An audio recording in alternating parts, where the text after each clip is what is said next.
La nouvelle collection Signature est disponible dès maintenant. Rendez-vous sur notreculture.store pour découvrir et profiter du nouvel univers de notre culture. Bonjour à toutes et à tous, je suis Eddy, toujours accompagné par Lenny. Nous sommes tous les deux cofondateurs de la marque Notre Culture, marque de prêt-à-porter. Aujourd'hui, on se retrouve pour un nouvel épisode du podcast Votre Culture, podcast dans lequel nous allons à la rencontre des personnes qui font la beauté de la culture urbaine.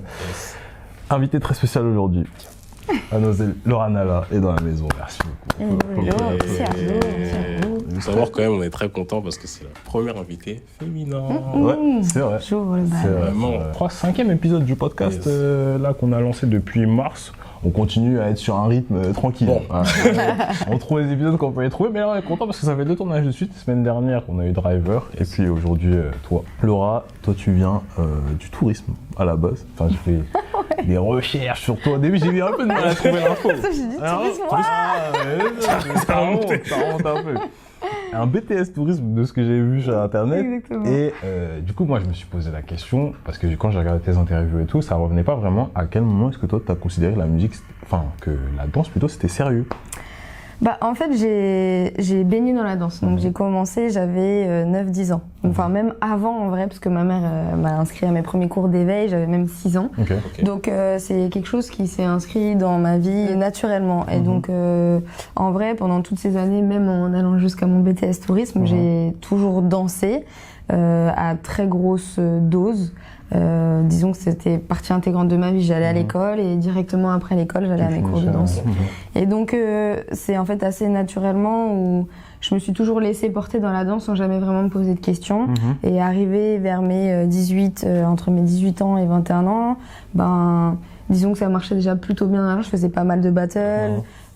J'avais déjà une activité déjà un peu bien développée, disons. Et du coup, après avoir eu mon diplôme en tourisme, je me suis dit que c'était maintenant ou jamais si j'avais envie de me lancer dans la danse et voir si ça fonctionnait. Donc, je me suis lancée et direct, disons 3-4 mois après avoir fini l'école, j'ai décroché mon premier gros contrat, donc avec la comédie musicale Résiste. Et c'est à partir de ce moment-là vraiment que je me suis lancée en tant que professionnelle et jusqu'à aujourd'hui, bravo. Dieu merci. Ça marche plutôt bien. C'était quoi la réaction de tes parents quand tu leur as dit que tu voulais faire de la danse ta vie, tu vois? Ouais. Bah moi là-dessus j'ai eu de la chance parce que mes parents m'ont toujours accompagnée dans mon parcours de danseuse. Comme j'ai dit, c'est ma mère qui voulait entre guillemets que je sois danseuse. Et donc et puis ils ont toujours été tournés vers le sport. Mes frères eux, ils ont toujours fait de la boxe taille à haut niveau aussi en tant que professionnel. Donc du coup c'est quelque chose qui pour eux, enfin c'était pas un problème. Quand je leur ai dit bah voilà je veux danser, ils étaient pas choqués. Au contraire ils étaient en mode bah vas-y let's go, on va t'accompagner. Et bah, quand j'étais petite, c'est eux qui payaient pour mes cours de danse. Donc en fait, ils ont toujours eu cet esprit de bah, si c'est ça que t'aimes et que tu te donnes à fond dedans, bah, on va juste t'accompagner et faire en sorte de t'aider de la meilleure manière qui soit. Puis comme j'ai grandi dedans, ils savaient aussi que bon, il y avait un peu de potentiel. Voilà. Ils n'étaient pas vraiment surpris en vrai. Je veux dire. Tu parlais pas mal de se fixer des objectifs et tout. J'ai regardé pas mal de tes interviews et moi j'aimerais savoir, au tout début, quand tu commences, forcément tu parles de ce gros contrat qui t'a fait réaliser que bah, c'était sérieux et que tu avais aussi du potentiel pour toi. C'était quoi les premiers mini-objectifs que tu t'es fixés avant d'arriver justement à ce premier gros contrat? Ben, en vrai, comme je disais, je me suis toujours un peu laissée porter. Je sais pas si c'est de la chance ou si c'est le destin qui est inscrit comme ça, mais je me suis jamais vraiment trop pris la tête sur où est-ce que je veux aller dans la danse ou comment je veux le faire.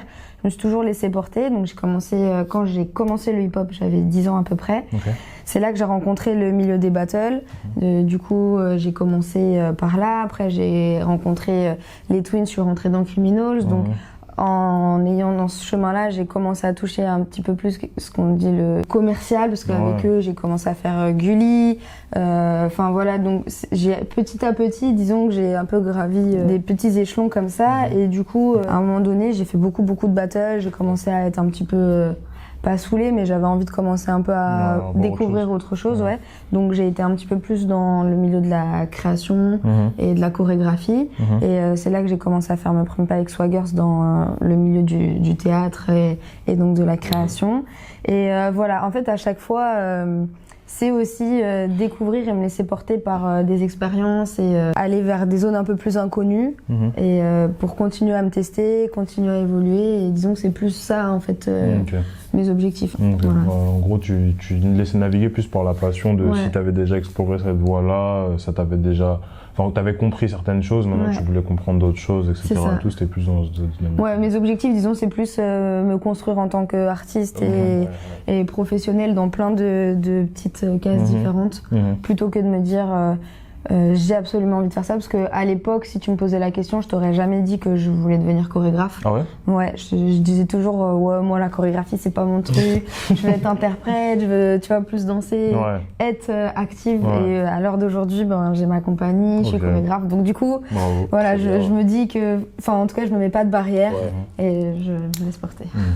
Moi, j'aimerais bien qu'on revienne sur la période des battles, parce que c'était quand même une grosse période. Il faut savoir un truc, si vous tapez Laura Nalla sur YouTube, tapez seulement. Vous tombez sur des battles, des battles. Il y a quand même un gros événement marquant dans ta carrière aussi, c'est Juste Debout. 2010, tout ça. Et pour ceux qui ne savent pas, du coup, c'est quand même une compétition avec une certaine renommée, en tout cas dans le milieu de la danse, où tu fais un beau classement à ce moment-là. Moi, j'aimerais bien savoir, pour les gens qui ne sont pas des danseurs ou peut-être des jeunes danseurs qui vont regarder ce podcast, etc., comment on fait pour se préparer à un battle, tu vois? Disons que c'est, je pense, très personnel à chacun. Moi, comment je me prépare pour un battle? Ben, il y a quand même l'esprit, je parle pour moi, mais c'est quand même qui regroupe dans la culture hip-hop aussi, de communautaire. Donc du coup, moi, je m'entraîne beaucoup avec mon groupe, voilà, donc régulièrement, et c'est vraiment comme ça moi que je sens l'entraînement, j'ai besoin d'échanges. Je suis pas trop perso dans ma chambre devant le miroir à taffer mes phases, ça me représente pas trop. Donc c'est vraiment ressentir l'énergie commune et être vraiment dans l'échange, le partage. Parce qu'il y a un truc où il y en a qui va rentrer un passage hyper lourd, tu vas avoir envie de monter, surenchérir, et c'est vraiment comme ça, en tout cas moi, que je me sens portée. Et quand des fois je me sens un peu en manque d'inspi, etc., c'est aussi aller voir un petit peu ailleurs d'autres styles de danse, écouter aussi d'autres musiques pour ressentir différentes énergies. Et après, à côté de la technique et de la pratique en soi, c'est aussi beaucoup, moi je dis en général 70% dans la tête, parce que c'est très mental. C'est aussi comment est-ce que tu vas aborder... C'est quoi ta préparation mentale? Je me matrixe un peu le cerveau. Je me mets un peu dans un mood, tu vois, genre... tu vois, c'est une compétition, et puis en général, les gens, ils ont des têtes dures, tu vois, beaucoup d'ego, tout ça, tu vois. Et du coup, moi, je sais que je suis un peu comme ça et tout aussi. Donc, quand j'arrive dans un battle, je me dis, bon, là, c'est pas pareil que, j'allais dire la vraie vie. T'es dans un mood, en fait, c'est un contexte différent, et du coup, tu te déterres, tu te dis, bon, là, je suis trop chaude, faut que je filme tout le monde aujourd'hui, faut que je fasse le meilleur de moi-même, tu vois. J'impose qui je suis, et voilà, donc c'est... C'est quoi le son que tu mets dans la playlist pour te déterrer avant un battle? J'avoue, c'est complètement radicalement opposé, mais moi j'aime trop le zouk, et du coup ça m'appelle. Et donc ça n'a rien à voir avec, du coup ça me met dans un mood bien où je suis genre heureuse et tout, et du coup après ça me donne envie de danser. Tu sais, quand tu me parles de ça, je te vois comme les gens qui sont là dans le métro, tu les vois, ils ont été énervés dès le matin et tout, il y a des sons ultra chill. Tu vois, apaiser le cœur. Personne ne sait ça, non, merde. Quand tu parlais de préparation, je comprends qu'il y a un côté mental et tout, énergie et tout, parce que c'est surtout ça en fait que tu vas projeter sur scène, ou en tout cas pendant ton passage. T'as gagné pas mal de battles. Maintenant qu'on a passé à la préparation, c'est quoi la recette pour gagner un battle, tu vois? Sur quoi ça va se faire comme différence entre un mec qui... Parce que en soi, moi je parle du principe, tu vois, tous les mecs qui viennent pour danser, surtout il y a beaucoup de danseurs, ils se déterrent tous comme toi, tu vois. Ils viennent tous en se disant, ah ça y est, c'est la mienne, nanana et tout. Tu vois, chaque étape, faut éliminer des gens, tout ça. Sur quoi est-ce que ça, je sais quoi qui fait la différence? Après, déjà, tu peux beaucoup te matrixer le cerveau, mais quand t'es confronté, quand t'es sur place, gérer la pression, c'est encore autre chose, tu vois. Je pense qu'il y a des... même pour moi, au final, j'ai l'impression d'être ready, et après, quand t'arrives sur la scène, il y a plein d'enjeux différents. Je pense que t'as des clés, quand même, pour te sentir plus à l'aise et gravir les échelons plus facilement, tu vois. Il y a des manières de faire qui marchent, tu veux les faire ou pas, libre à toi. Mais qu'est-ce que j'allais dire? Faut pas que je me perde dans ce que... Mais du coup, ouais, quand t'arrives, ben, gérer la pression, tu sais pas sur quelle musique tu vas danser. Donc, soit tu tombes sur un son qui te parle particulièrement et donc du coup bah, t'es plus dans une zone de confort parce que c'est ton truc. Parce que c'est ton truc et soit tu tombes sur un son que tu kiffes pas du tout, c'est pas du tout ta vibe et là du coup ben tu pars disons avec moins 10 tu vois dans le truc et après t'as aussi les jurys qui rentrent en compte, c'est bête mais forcément quand t'es jury tu viens essayer d'être le plus objectif possible mais en tant qu'artiste ben t'as toujours des préférences et dans un battle quand t'as un niveau, enfin deux personnes qui sont plus ou moins dans le même niveau, qu'est-ce qui va faire à la balance? Bah c'est quand même les goûts et les couleurs aussi, faut se dire, c'est un fait et donc il y a aussi ça à prendre en compte au final quand tu rentres dans la compétition, c'est qui sont les jurys, est-ce que potentiellement ils sont un peu dans ta direction artistique, est-ce qu'ils sont plus ou moins touché par ce que tu proposes parce que dans le milieu hip-hop ça reste la même danse mais quand vous regardez 10 danseurs bah ça reste 10 danses qui peuvent être complètement différentes donc il y a ça qui joue aussi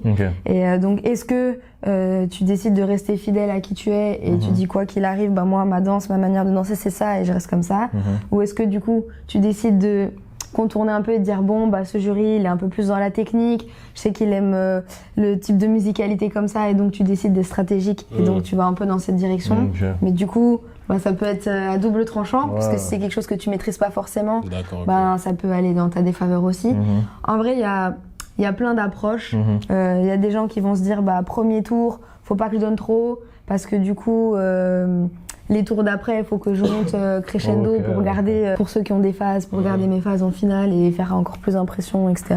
Il y en a d'autres qui vont dire dès le départ, je vais tout donner parce qu'en vrai, tu sais pas vraiment contre qui tu peux tomber, même si c'est une personne que tu connais pas, elle peut être dans son moment et elle peut te froisser. Donc du coup, c'est essayer de jauger en fonction de l'instant contre qui tu vas tomber, la musique, les jurys. Donc, c'est compliqué. Ouais, en vrai, tu peux maîtriser. Mais disons que là où tu maîtrises, c'est plus toi et ta danse, ou si tu te connais assez bien pour te dire bon bah là je suis dans une zone d'inconfort, où est-ce que je peux me retrouver dans ma danse pour essayer de retrouver des zones de sécurité, ou là où je sais où je vais pouvoir produire quelque chose d'efficace malgré les circonstances qui peuvent être défavorables quoi. Toi, j'ai remarqué un truc aussi, c'est que maintenant t'es passé aussi de l'autre côté de la barrière, tu vois. À l'époque, tu étais beaucoup présente dans les battles, etc. et tout. Maintenant, t'es aussi beaucoup jury. Qu'est-ce qui attire l'œil de Laura Nala quand elle voit un danseur faire une prestation et tout? Comment on fait pour finalement te plaire et arriver à avoir ton vote quand t'es jury, tu vois? Déjà, quand on le repose le contexte, quand t'es jury, aujourd'hui, il y a en général minimum 150-200 danseurs qui viennent faire des présélections. Donc les présélections, c'est quoi? C'est le moment où on est tous là et puis les danseurs, ils passent un par un souvent. Après, maintenant, il y a un peu d'autres formats, mais en général, si tu passes un par un, t'as 30 secondes pour faire ton passage et prendre le vote du jury, en gros. Faire en sorte de donner ton meilleur en 30 secondes. Et du coup, déjà, en tant que jury, quand le battle, les présélections commencent, tu regardes pas pareil que quand tu as vu 150 danseurs passer, ça va faire 1h30 déjà que tu juges et que tu as vu 150 danseurs différents, tu vois. Donc moi, il y a un truc où quand même il y a entre guillemets l'énergie et l'envie que tu vas dégager quand tu arrives. Parce que si vous êtes mou, c'est mort. En tout cas, si tu passes dans les 50 derniers et que j'en ai vu 150, je t'ai vu beaucoup d'infos. En fait, du coup, tu as envie d'avoir quelqu'un qui vient et qui est déter et tu vois, qui dit ok, moi je viens battle et je veux tout froisser, tu vois. Et donc, y a quand même un certain engagement que j'attends. Après, je sais qu'il y a des gens qui disent oui, mais ça me correspond pas avec ma danse, mais je pense que tu peux arriver et avoir une certaine déter sans dénaturer ta danse, tu vois. Donc pour moi, il y a quand même ça qui joue. Et forcément, après c'est bête, mais c'est comme une audition, tu vois. Si t'arrives, tu regardes par terre, on sent que t'es un peu frêle et tout, forcément... Vraiment voilà, forcément, malheureusement... Attention. Pour le contexte du battle, il faut qu'on sente que t'es préparé, t'es prêt, tu sais qui tu es. Et après, il y a aussi beaucoup, je vais pas dire l'originalité, mais en tout cas, vraiment représenter qui tu es. Et ça va être beaucoup la recherche de... si j'arrive à sentir qui t'es en tant que danseur et qu'est-ce qui te représente en tant que danseur. Et pas juste essayer de reproduire des techniques ou des mouvements que t'as vus ou alors un peu des phénomènes de mode ou des énergies qui en ce moment marchent et du coup tu vas un peu rentrer là-dedans. J'ai envie de vraiment découvrir qui tu es et ce que tu as à proposer. Mais du coup, est-ce que depuis que t'es jury, t'es un peu plus critique sur ta propre danse? Complètement. J'ai compris plein de choses. Et même au final, en étant en tant que jury, là où des fois, avant, quand je participais, je me disais je comprends pas pourquoi je suis pas passée. Moi, je me dis en fait si, je comprends grave parce qu'il manquait ça, il manquait ça. Enfin, en vrai, du coup, t'as un peu l'envers du décor et donc tu comprends aussi certaines choses. Et donc maintenant, aujourd'hui, j'aborde aussi différemment les présélections, tu vois. Donc c'est aussi hyper intéressant. Moi, j'aimerais bien qu'on parle un peu de la partie plus pro / business aussi de la danse parce que c'est un gros point, tu vois. Moi, il y a un truc qui me frappe de ouf quand on parle de danse, c'est qu'il y a beaucoup de gens qui dansent en amateur et peu de gens qui dansent en pro, tu vois.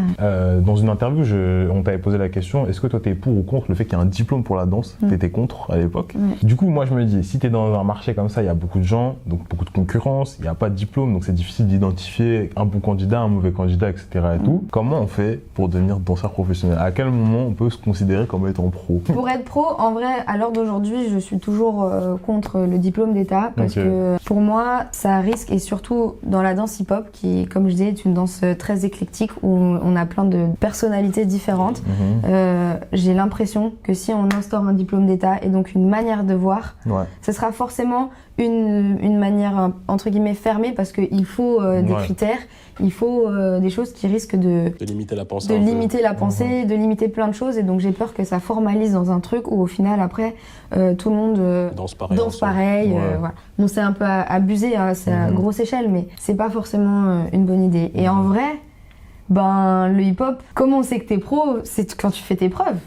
Tu vois? C'est quoi faire ses preuves? C'est ça qu'on comprend. Qu'est-ce que ça veut dire faire ses preuves? En tout cas, moi dans ma vision, si je parle dans le pur hip-hop, c'est la danse hip-hop, parce qu'aujourd'hui il y a des gens qui disent qu'ils font du hip-hop, mais pour moi c'est pas forcément de la danse hip-hop. C'est pas clair cette histoire. Ouais, tu vois, il y a un mélange de entre guillemets, alors nous on va dire commercial. Je sais que les gens ils aiment pas trop ça, mais pour moi la danse qu'on voit pour des artistes, par exemple quand tu regardes, je sais pas, les Chris Brown, les Usher, ils vont souvent dire que c'est de la danse hip-hop, mais pour moi. C'est compliqué. Là, on est sur en fait, tu vois, pour moi, c'est plus de la danse hip-hop chorégraphiée, si tu veux. Mais c'est pas, on n'est pas dans les critères et l'expression pure du hip-hop. Tu vois. Et je crache pas du tout dessus parce qu'il y a des choses qui sont hyper énervées, trop lourdes. C'est trop bien qu'il y ait cet aspect-là. T'es chorégraphe. Mais donc, du coup, pour moi, si tu te dis danseur hip-hop, et t'es obligé quand même de passer par la street crédibilité, être validé par les gens qui ont leur référence dans le milieu, les OG, tu vois. Ah ouais, donc il y a comme une histoire de puriste un peu. Moi, je trouve que c'est quand même important. Il faut pas oublier d'où ça vient. Je suis grave pour l'évolution, faire évoluer les choses, mais c'est quand même important des fois de revenir à la base et en tout cas de savoir d'où ça vient et pourquoi. Et du coup, je pense que si t'es danseur hip-hop, si t'es pas validé par ta communauté, ben c'est que il y a un problème quelque part. Alors je dis pas qu'il faut absolument gagner des battles parce que pour moi c'est pas forcément un gage de référence. Tu peux être un super danseur, mais juste ben tu gères mal la pression des battles et donc du coup ben ça marche pas forcément pour toi dans cette direction là. Mais il y a quand même certains critères, certaines bases, et si t'es validé par ta communauté au-delà des battles, et ben pour moi tu peux te dire professionnel. Et en vrai on se sait, déjà entre nous on se sait, on arrive à voir qui ment, qui ment pas, tu vois. Tous les menteurs. Mais après encore ça dépend dans quoi est-ce que t'as envie de travailler en fait. Si ton truc ben c'est le milieu de la chorégraphie, on va pas te forcer à être fort dans le freestyle alors que c'est quelque chose qui te représente pas aussi, tu vois. Donc en fait c'est compliqué. Je pense que c'est un peu toujours au cas par cas. Je trouve que c'est ce qui est bien aussi au final. Parce que du coup, il y a pas de schéma. Tu vois, il y a pas de pour y arriver, il faut faire ça. Chacun peut construire son parcours à sa manière, comme il veut, et c'est ce qui est beau aussi, tu vois, et c'est ce qui fait partie de l'artistique en soi, tu vois. Ouais, je sais ce que je veux dire. Moi, il y a un truc que j'ai du mal un peu à comprendre avec ce truc de pro, pas pro et tout, c'est que du coup, pour moi, la plupart des activités, tu peux considérer que t'es professionnel. Entre le moment où tu passes de ta passion à ton pro, c'est quand tu gagnes de l'argent. Donc il y a un côté un peu commercial, financier, tout ça dans le truc et tout. Et tu vois, de ce que tu me décris, il y a une forme de validation plus sociale, tu vois. Mais du coup, ça voudrait dire que pour toi, il y a certains danseurs qui gagnent pas nécessairement d'argent, mais qui sont considérés comme des pros quand même. Purement et durement, pour moi, il y a des gens qui sont hyper forts, qui ont plein de choses à proposer. Et moi, je les considère comme des professionnels parce que personnellement, j'ai plus rien à leur apprendre. Ils ont tellement de choses à apprendre aussi. C'est des gens qui sont construits en tant que personnes. Et après, malheureusement, pour être professionnel, je pense qu'il n'y a pas que l'aspect performance et technique. Il y a aussi un à côté qui est comment est-ce que tu te vends, comment est-ce que tu abordes justement cette sphère commerciale et comment est-ce que tu arrives à utiliser tes capacités pour les mettre à profit des autres et de toi pour créer en fait ton propre travail. Et je pense qu'aujourd'hui, malheureusement, il y a juste des gens qui savent pas vraiment comment faire. Comment utiliser leurs forces pour créer du travail et intégrer la sphère entre guillemets professionnelle. Est-ce que je réponds à ta question? Pas trop. Pas trop. Mais en fait, il y a une autre question que je vais te poser, je pense que ça va t'aider à répondre. C'est plutôt, toi, t'es passé de ce moment où voilà, ça fait longtemps que tu danses, tes parents t'inscrivent, etc. Tu fais ce premier casting, ce premier casting, il te fait réaliser que ça y est, tu vois, c'est concret. Déjà, tu gagnes de l'argent pour ça, et puis du coup, tu as la validation et de l'underground et du commercial. À ce casting-là, de ce que tu décrivais dans les interviews, il y a beaucoup de gens qui participent. Il y a des centaines et centaines de gens qui participent, il y en a que 13 qui sont retenus, tu es dans les 13. Comment tu fais pour te différencier? Parce que c'est ça que pour moi, les danseurs qui sont pros mais qui gagnent pas d'argent, ils n'arrivent pas à faire. C'est passer ce step de ok, il faut que les gens te remarquent, qu'ils savent que t'es, et donc que tu construis un peu cette marque de Laura Nalla, elle est forte. Moi, ma différence à moi, je pense qu'il y a une histoire de longévité où dans le milieu hip-hop, j'ai commencé très jeune et les gens ils m'ont vraiment vu évoluer et grandir et pas lâcher le steak. Tu vois, j'ai commencé à 10 ans, aujourd'hui j'en ai presque 30 et je me suis jamais arrêtée. Donc il y a quand même ce truc où au final la persistance. La persistance, j'ai jamais lâché. Vous allez toujours voir ma tête, ça va continuer longtemps. Moi je pense qu'il y a ça et après il y a quand même une part de travail aussi et de comment est-ce que tu utilises tes forces. Le dire pour moi, je pense que j'ai du mal à avoir le recul nécessaire pour te dire je pense que c'est ça qui a permis que...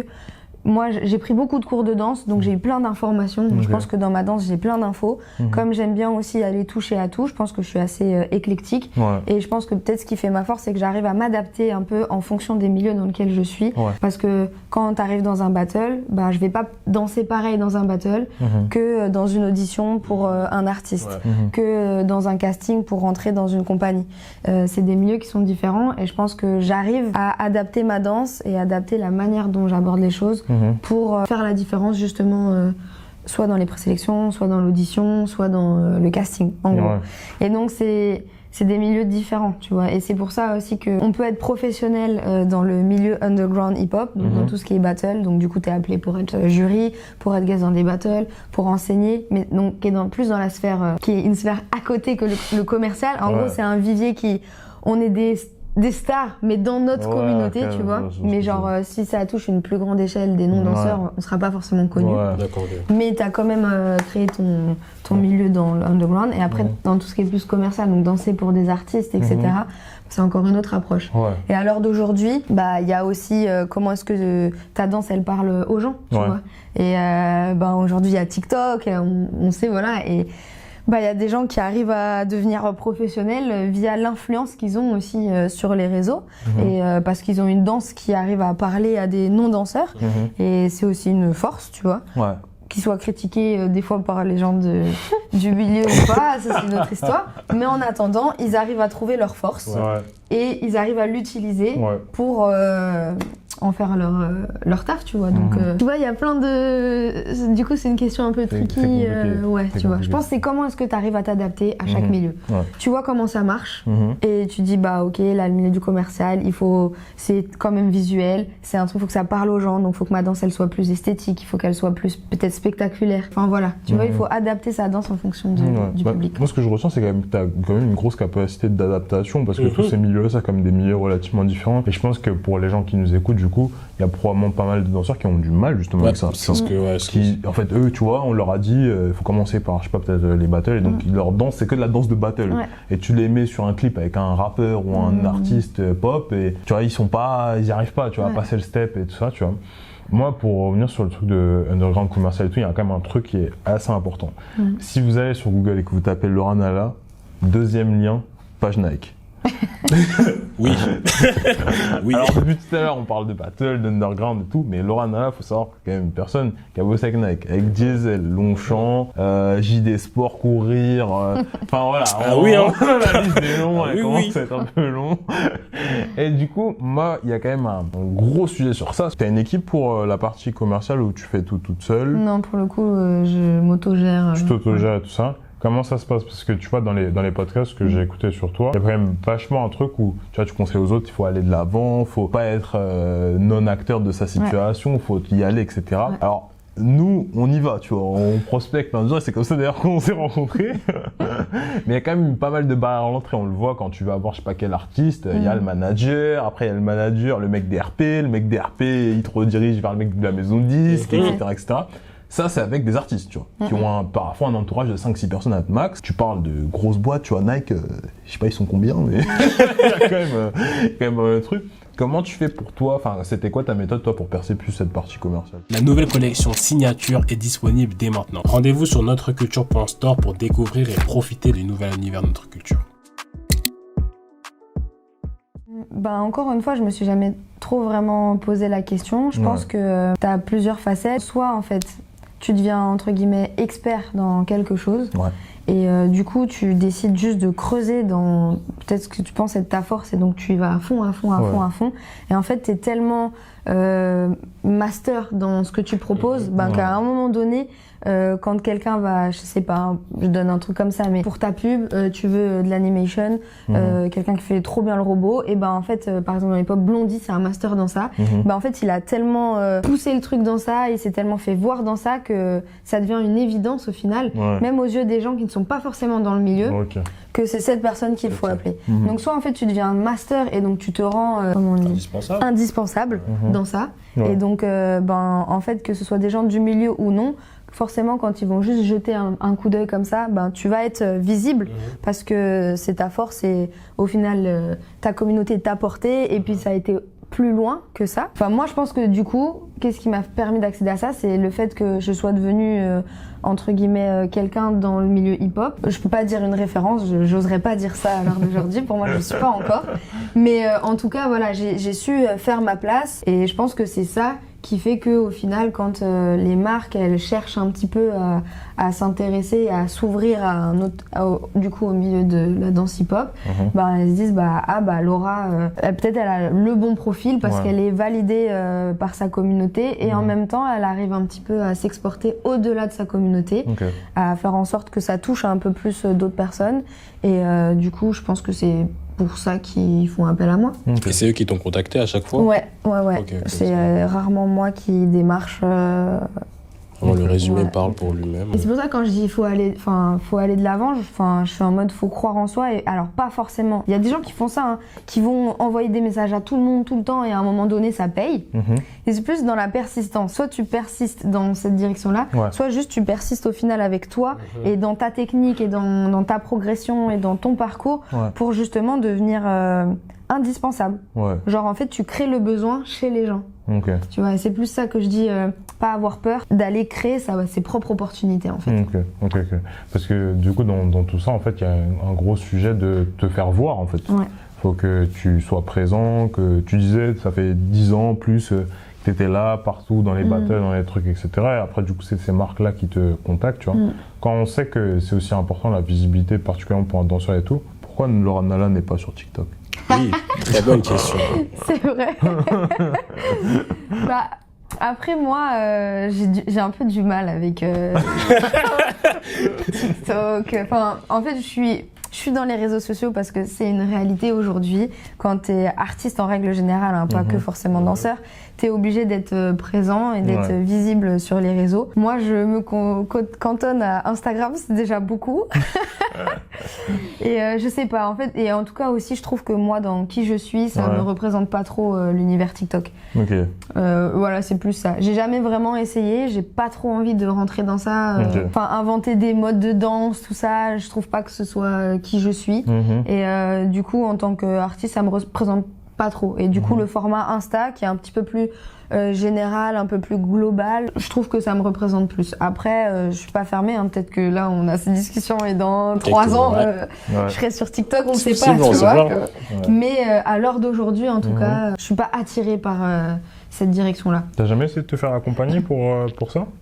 Par, je sais pas, des agences, des freelances qui pourraient t'aider sur TikTok et tout, parce qu'en soi, je me dis, même sans créer de nouveaux contenus, t'as quand même des années de contenu, de vidéos où tu danses, etc. Juste sans créer aucun truc, mais avec un freelance ou une agence qui t'aiderait juste à mettre tout ça au format TikTok. Ouais, en vrai, je pourrais, mais je pense que là, à l'heure d'aujourd'hui, mon énergie, je la mets juste pas dans ça. Comme moi je suis plus dans mon petit milieu un peu création et tout, et que là ça fonctionne, et que je suis un peu plus dans ça, j'ai pas non plus envie de trop m'éparpiller. C'est une question qui peut se poser. Tu vois, il y a Rubix qui est un danseur, enfin il fume tout dans les battles, et il fume tout dans le commercial, et il est hyper pluridisciplinaire, et il est grave à fond sur TikTok, et ça le représente de ouf. Après je vais peut-être faire un peu, je suis pas vieille, tu vois, j'ai 29 ans, ça y est. Mais j'ai l'impression que la génération TikTok, ça représente quand même un peu plus les plus jeunes, tu vois, les 18, 25 ans, et moi j'ai pas trop...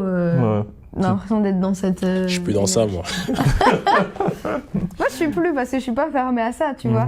Mais en tout cas, je me reconnais pas trop. Ouais, je vois ce que tu veux dire.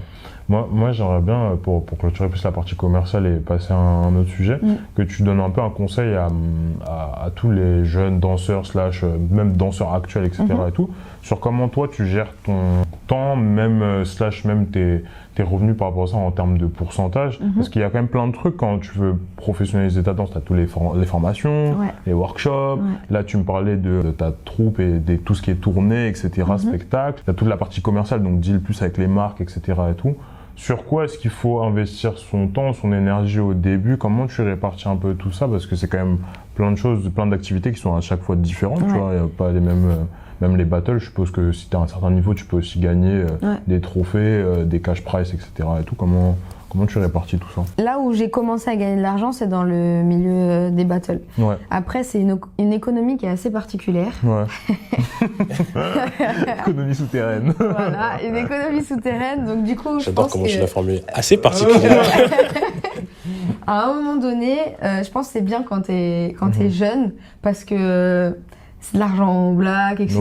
C'est lourd parce que t'as pas de responsabilité, entre guillemets. Après, je pense qu'à un moment donné, quand tu commences à vraiment être dans le sérieux de ta vie, où tu veux commencer à prendre un appartement, etc., ça peut devenir un frein, parce que t'as pas de fiche de paye, t'as pas et malheureusement dans la société dans laquelle on vit, il faut justifier tout ça. Tu peux être le plus fort dans ce milieu-là et gagner des 5 000, 10 000 balles, malheureusement, tu restes quand même en galère dans la société, parce que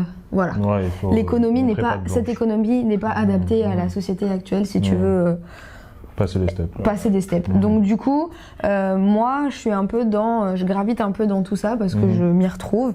J'ai mon à côté des battles, c'est mon petit plus et c'est cool. À côté de ça, en général, soit t'es auto-entrepreneur, et du coup tu montes ton auto-entreprise, tu donnes des cours, et donc t'as tes cours réguliers qui te font entre guillemets une rentrée d'argent, et c'est ton truc stable. Et à côté, t'as tes à côté, t'as tes petits plans commerciaux de temps en temps qui te permettent d'arrondir les fins de mois, etc. Ou alors t'es intermittent. Donc tu travailles plus dans tout ce qui est télévision, création, donc tu arrives à faire des cachets, et tu fais tes 507 heures. C'est des formats un peu particuliers. Tu valides ton statut d'intermittent, et pendant 1 an, tu as ta rentrée d'argent, même si tu travailles pas, pour pouvoir créer tes propres trucs, travailler sur tes propres projets personnels. C'est grâce à ça que ça sert l'intermittence. Et en même temps, tu continues de travailler à côté pour pouvoir renouveler l'année d'après. Voilà. Moi, je suis intermittente, et en même temps, à côté, j'ai mon économie des battles, et de temps en temps, je suis aussi en auto-entreprise. Donc, je gravite un peu à travers tout ça. Maintenant, ça reste particulier à chacun, tu vois.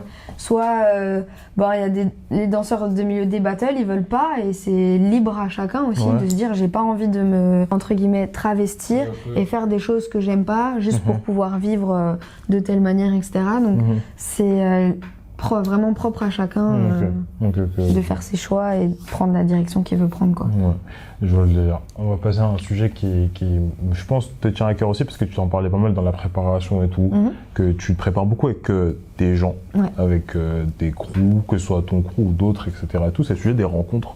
Alors, il y a quand même une rencontre dont, je pense, si vous regardez une interview de Laurana, c'est sûr que vous allez entendre parler, c'est le fameux Brandon Miel, l'homme qu'on voit en toute miniature, toutes les interviews, etc. Alors, nous, on va le laisser de côté pour cette interview. Bien sûr, on te passe le coucou, Brandon. Évidemment, parce que je pense qu'on a déjà dit tout ce qu'il y avait à dire. Moi, j'aimerais bien qu'on parle de 4 typologies de personnes. Les mentors de Laura. Ouais. Les ennemis de Laura, les inspirations de Laura et les célébrités rencontrées par Laura. Ok. Alors, mes mentors. Moi, si aujourd'hui j'en suis là, c'est beaucoup et fort grâce à P-Fly, Niako, Icy, qui ont été les premières personnes à me prendre sous leurs ailes et à tout donner pour me faire grandir. Et je leur dis encore merci et je leur dirai toute ma vie merci. Parce que voilà, j'avais 12 ans et ils m'ont pris, ils m'ont dit vas-y, tu viens avec nous. C'est eux qui m'ont entraîné, ils m'ont invité à leur cours gratuitement, enfin ils m'ont vraiment donné tout. Sans compter, c'est eux qui m'ont emmené à mes premiers camps, qu'on appelle ça, où genre pendant une semaine, t'es baigné dans la danse avec plein de profs différents, donc c'est grâce à eux que j'ai fait aussi plein de rencontres, que j'ai fait mes premiers pas en battle, donc voilà, c'est eux qui m'ont beaucoup apporté. Après, dans mon parcours, je pense que j'ai eu aussi d'autres mentors, parce que dans ma vision, on apprend de plein de monde. Donc il y a aussi Marion Motin qui a été une personne très importante dans mon parcours. C'était un peu ma figure féminine aussi parce que dans le hip-hop, j'ai beaucoup été entourée d'hommes, mais c'est aussi en tant que femme important d'avoir une représentation aussi féminine. Et je vais certainement oublier plein de gens parce que j'ai rencontré beaucoup de gens qui m'ont... quand j'ai touché un peu à la house, il y avait Capella, il y avait Babson, il y avait Huxon. Enfin, en vrai, aujourd'hui, je dois là où j'en suis grâce à beaucoup de monde. Et après, il y a aussi les gens de Criminals, les Twins, Speedy Legs, Diablo, Réginal, avec qui j'ai grandi, j'ai évolué. Et après, donc, des mentors, je pense que essentiellement, la base, c'est P-Fly, Niako, Icy. Et après, ça s'est ouvert parce que dans différents milieux où j'ai été, même les gens au final qui étaient à la même échelle que moi, ils m'ont aussi beaucoup apporté parce que j'ai grandi avec eux. Les gens d'Undercover, Roshka, Lumi. Voilà, tous ces gens-là, c'est... Il n'y a pas assez de temps pour se Si on continue la liste, elle va être trop longue. Et après, du coup, la question, c'était les inspirations. Alors, les mentors, les ennemis. Les ennemis. C'est qui les ennemis de Laura? Alors, là, comme ça, je peux pas citer, on a toujours des ennemis. Mais il n'y a après... pas un mec qui t'a froissé en battle. Une fois, tu t'es dit, lui, non, c'est trop grave. Ouais, mais du coup, c'est pas mon ennemi, en fait. Ah ouais? S'il m'a froissé, c'est pas mon ennemi. Parce que du coup, il m'a permis de réaliser que j'étais pas assez préparée. Donc, au final, il m'a donné de la force pour aller ok, Michael Jordan. Non, mais c'est vrai. Après, je veux pas dire ennemi, mais tu vois, à l'époque, quand j'ai commencé, moi, j'avais mon groupe avec Undercover. Parce qu'à l'époque, il n'y avait pas beaucoup de jeunes encore. À l'heure d'aujourd'hui, il y a plein de jeunes qui dansent et tout. Mais tu vois, il y avait Killason, moi, mes locaux et Junebox et on avait notre groupe Undercover, tu vois. Et après, il y avait le groupe un peu, les autres jeunes, donc c'était Alex The Cage, Charmant. Et après, du coup, Junebox, il nous a quittés et il est parti chez The Cage.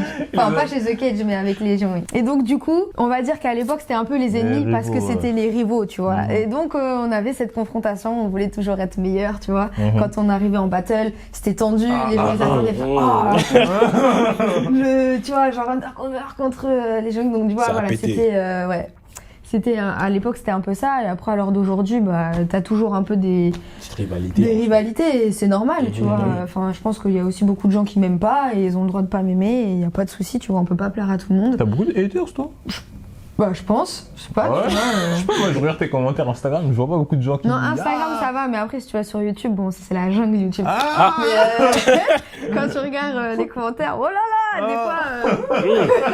C'est salé. On va pas regarder par là-bas. Ouais, faut regarder d'un œil, parce que sinon tu peux remettre plein de choses en question. Mais non, c'est normal d'avoir, je pense, moi j'ai pas d'ennemis particulièrement, mais voilà, il y a des gens où tu sais que c'est un peu tes rivaux parce que tu es dans le même milieu et voilà, mais je trouve que c'est un bon truc, tu vois, c'est ce qui te permet d'être Ok.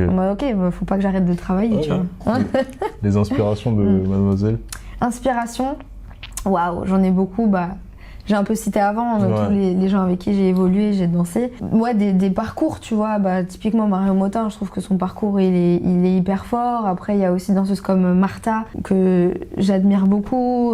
Jimmy Yuda, tu sais, en fait, c'est des gens qui ont des personnalités fortes et qui ont réussi à rester qui ils sont et à imposer qui ils sont, à faire les choses de la manière dont ils voulaient et à devenir vraiment des figures et d'assumer qui ils sont là où ils sont. Et je trouve que c'est hyper inspirant. Moi, en tout cas, ça m'aide beaucoup dans mes choix de vie. Je regarde beaucoup ces gens-là. Je trouve que c'est intéressant d'analyser le parcours des gens et de se dire ça, peut-être que ça me correspond un peu, etc. etc. Ok. La dernière étape, du coup, c'est les célébrités que tu as rencontrées grâce à la danse. Ouais. J'ai eu la chance de rencontrer pas mal de monde. J'ai pu danser avec Matt Pokora, j'ai pu danser avec Angèle, j'ai pu danser avec Black M, j'ai pu danser avec Madonna, j'ai pu danser... Madonna? Ah ouais? On avait dansé pour l'anniversaire de son fils à Londres. Ah ouais? Ouais. On avait fait un show et tout.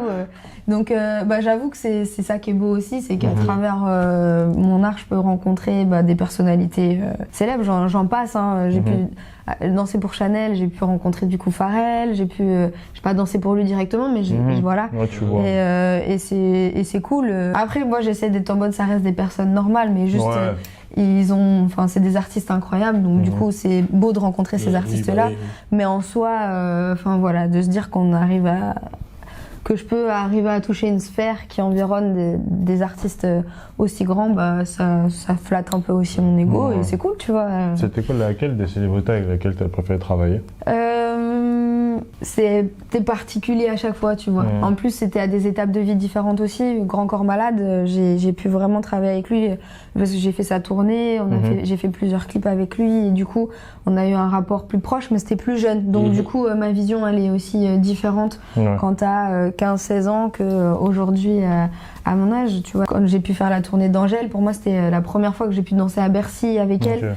Et du coup, pour moi, c'est un grand tournant aussi dans ma carrière. Et du coup, du monde dans la salle. Ouais. Donc c'est une expérience différente et c'est aussi cool de la rencontrer, d'apprendre aussi à la connaître. C'est une très belle personne. Matt Pokora, pour moi c'était un artiste quand j'étais petite, j'étais en mode j'étais fan. Et du coup le jour où Chris Brown français où j'ai pu danser pour lui, j'étais en mode putain, quand j'étais petite j'étais fan et aujourd'hui je danse pour lui. Tu vois, il m'appelait petite sœur et tout. Enfin tu vois, c'est des rapports différents à chaque fois parce que c'est des visions que tu poses sur des gens et quand tu peux les rencontrer, c'est flatteur et tout. Super sympa. On va passer à la dernière section, parce qu'il nous reste beaucoup de temps. C'est la partie équilibre de vie. Alors moi j'ai noté un truc en regardant ton parcours, c'est que tu as été dans beaucoup de groupes. Alors je vois Mazel Freten du coup plus récemment, Criminals à l'époque, Undercover, Swagger, etc. Moi quand je vois tous ces groupes-là, je pense un peu au truc de l'artiste classique qui est groupe versus carrière solo, etc. Et tout quand tu as des individualités, parce que par exemple si on cite juste, je sais pas, Criminals, tu vois, il y avait les Twins à l'époque qui sont quand même célèbres et qui ont, je suppose, un caractère et une personnalité qui est assez forte. Comment tu fais pour ne pas t'oublier toi dans tout ce groupe qui peut peut-être parfois t'absorber un peu, tu vois? Ouais, ce qui un peu me définit aussi aujourd'hui, c'est que j'ai jamais été affiliée à un seul groupe. Donc du coup, c'est ce qui me permettait d'avoir aussi différentes visions et de me sentir vraiment un peu complète dans moi qui je suis. Tu vois, Criminals, c'était la mentalité tu rentres dedans, t'es un peu insolent, tu vois. Ouais, tu vois. Et c'est eux qui m'ont apporté ça un peu dans mon identité aujourd'hui, qu'avant j'avais pas du tout. J'étais toute mignonne, toute, tu vois. Donc au final, en fait, tous ces groupes, c'est eux aussi qui m'ont permis de façonner mon identité aujourd'hui et aussi de réussir à comprendre qu'est-ce que j'aimais, qu'est-ce que j'aimais pas, parce que aussi à travers des groupes, t'as aussi des fois des moments de conflictuels, tu vois, et qui permettent de réaliser aussi, au final, ça me correspond pas. Donc, je vais m'éloigner de ça. Et donc, c'est aussi ce qui, au final, m'a créé, tu vois.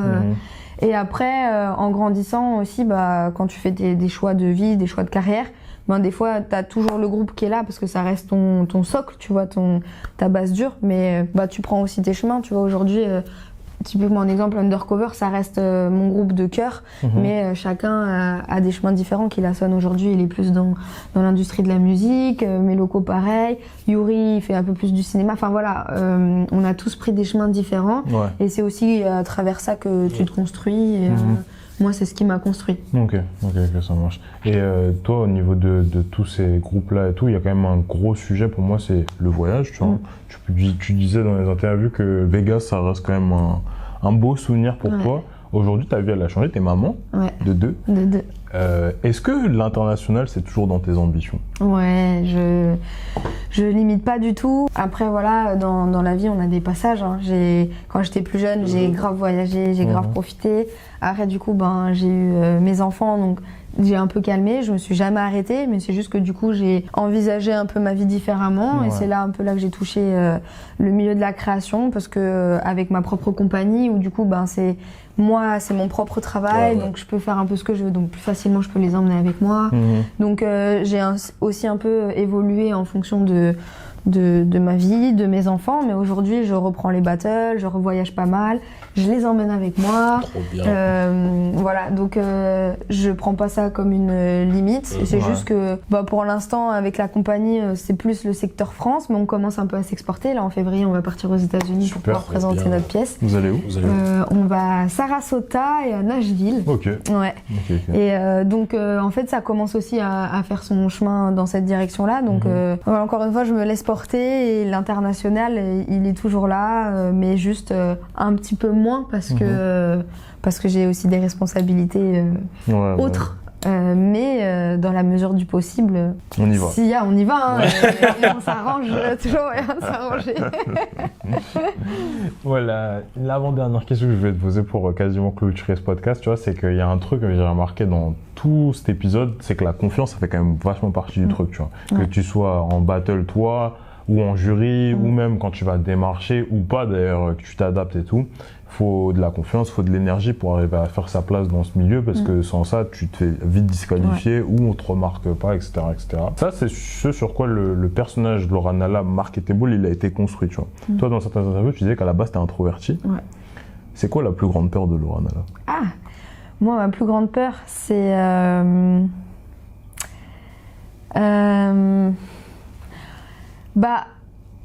en vrai, en tant qu'artiste, ma plus grande peur, c'est de... Alors, je vais pas dire de me perdre, mais en tout cas, d'avoir jamais l'impression de me trouver.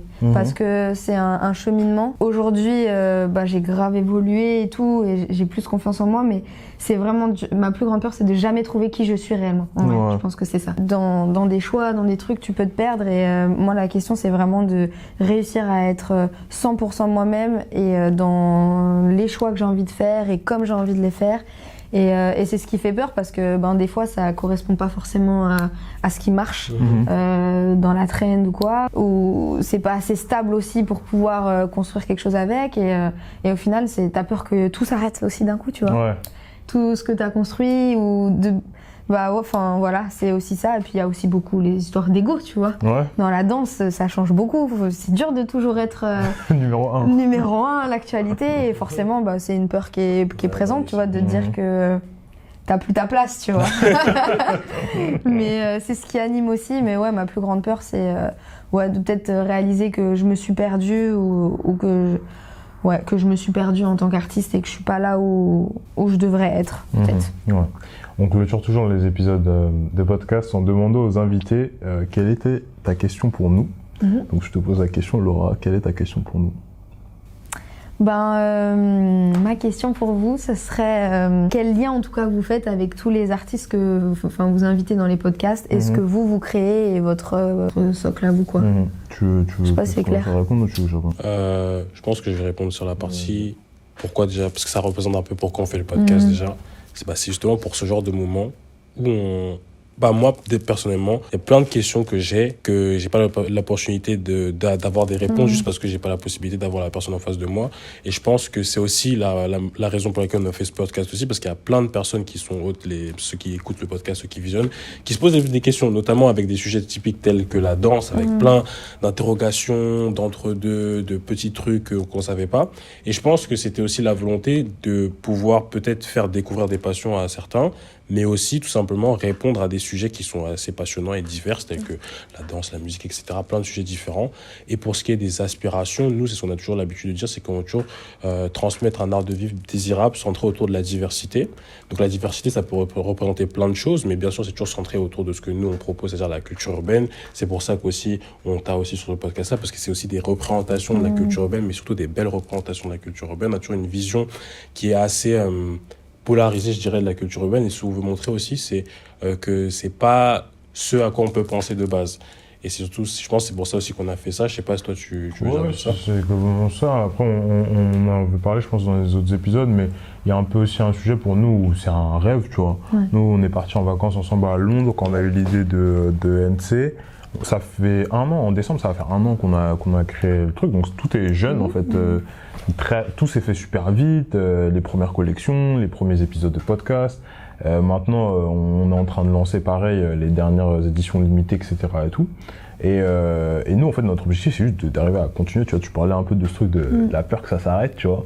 Je pense que là, on n'est pas trop encore au sujet, on a vraiment des aspirations, on est plus au moment où on est en mode on veut survivre. Tu vois. Déjà, si on arrive tous les jours à faire des nouveaux épisodes, sortir des nouveaux produits, continuer à faire des autres projets, etc. et tout, parce qu'on fait aussi un peu d'événementiel avec la boîte, bah, c'est déjà une giga victoire pour nous, tu vois, parce que moi, je me rappelle encore du moment où on est avec Lenny face à un Google Doc, tu vois, et on met des noms, tu vois. Alors, notre culture, ça a failli s'appeler plein de trucs différents, tu vois. Et on est là, on se dit, ouais, ce nom-là, il est bien, nanana et tout. Et de voir qu'aujourd'hui, on a commencé à construire un truc qui est sympa, bah, pour moi, c'est ça la plus grande fierté. Il y a ça, et après, moi, j'en ai déjà parlé aussi dans l'autre épisode, c'était l'équipe aussi, tu vois. On a déjà eu des stagiaires, là, potentiellement, on va peut-être en revoir une aussi sur la fin de l'année. C'est quand même sympa, tu vois, de travailler avec des gens, de partager, etc. et tout, tu vois, le jour où on est plein full time à bosser là-dessus, tu vois, je pense qu'on aura déjà réussi pas mal. Donc voilà. En tout cas, on est très heureux de t'avoir eu sur cet épisode du podcast Votre Culture. Si vous avez aimé cet épisode, vous pouvez toujours mettre un petit like sur YouTube, parce que même si YouTube c'est la jungle, un peu pour Laura, nous on aime bien YouTube. C'est cool. L'épisode disponible gratuitement sur YouTube, mettez un like. Vous pouvez nous mettre en commentaire l'épisode et l'invité que vous aimeriez voir sur le format. Toi, t'aimerais bien voir qui sur le format Votre Culture? Bah en fait moi ce que je trouve cool en tout cas en ayant parlé avec vous, c'est que tous les invités d'avant je les connaissais pas. Et donc c'est ce que je trouve cool de découvrir aussi des gens sur qui on n'a pas l'occasion de tomber forcément. Et moi c'est ce que je kiffe au final. Donc faire des nouvelles rencontres au final. Ok, je vois le délire. Mettez aussi 5 étoiles comme d'habitude, Spotify, Apple Podcasts, Google Podcasts, toutes les plateformes en audio, vous pouvez mettre 5 étoiles, ça marche nickel. On se retrouve du coup très vite pour un nouvel épisode et puis moi je vous dis comme d'habitude, à très bientôt.